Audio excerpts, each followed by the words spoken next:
নমস্কাৰ মই গুৰুস্মিতাই আজি আপোনালোকৰ বাবে লৈ আহিছো অতি সহজ ৰেচিপি বিস্কুটৰ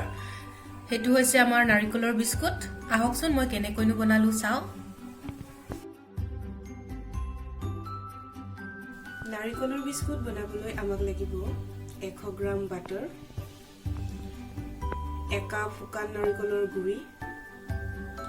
1 কাপ ময়দা 1 কাপ চেনি পাউডাৰ আৰু সৰু চামুচেৰে আধা চামুচ বেকিং পাউডাৰ পোন প্ৰথমে ডাঙৰ বল এটাত বাটাৰখিনি দিলম বাটাৰখিনি আমাক ৰুম টেম্পাৰেচাৰত লাগিব ফ্ৰিজত থৈ দিলে বনোৱাৰ 1 ঘণ্টাৰ আগত উলিয়াই ল'ব লাগিব তাৰ পিছত চেনি পাউডাৰখিনি দিলম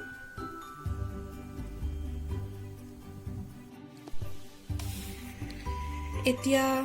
ইলেক্ট্ৰিক হ্যান্ড ব্লেন্ডাৰৰ সহায়ত চেনি আৰু বাটাৰখিনি ভালদৰে মিক্স কৰি লওঁ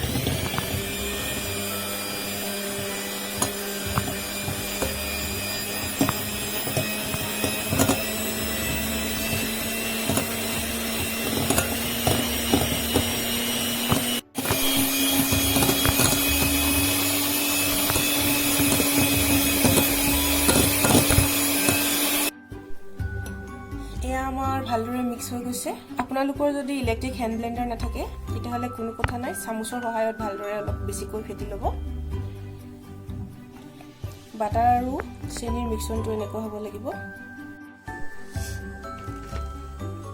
এতিয়া ময়দাখিনি ইয়াত যোগ কৰি দিম তাৰ পাছত শুকান নাৰিকলৰ গুৰিখিনি আৰু বেকিং পাউডাৰ খিনিও ইয়াত একেলগে যোগ কৰি দিম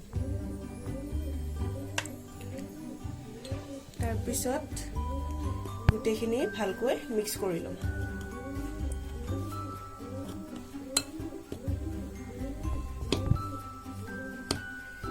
এতিয়া এইখিনি ভালদৰে হাতেৰে মিক্স কৰি লম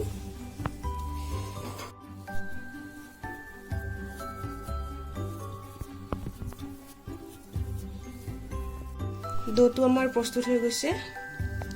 বেছি ডাঠু হ'ব নালাগে আৰু বেছি কোমলো হ'ব নালাগে ডোটো অকমান সফট হ'ব লাগে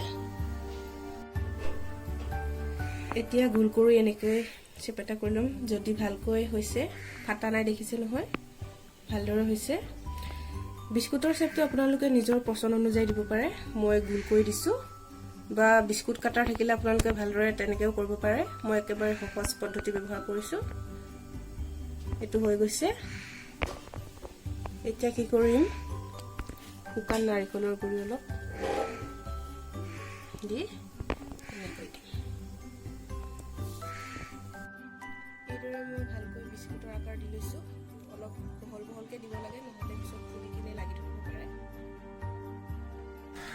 আমাৰ ওভেনটো 10 মিনিটৰ বাবে প্ৰিহিট হ'বলৈ দিয়া আছে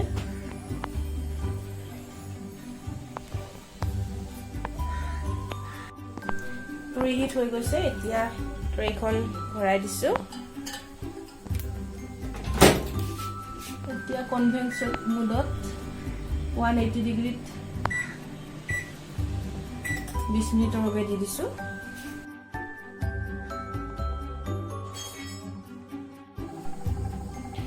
এয়া আমাৰ হৈছে আৰু 20 মিনিট হ'বই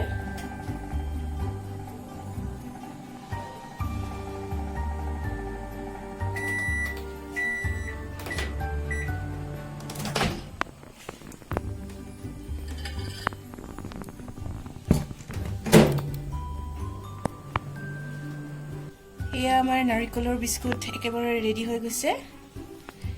ঠাণ্ডা হোৱাৰ পিছত আমি এখিনি উলিয়াব লাগিব নহলে ভাঙি যাব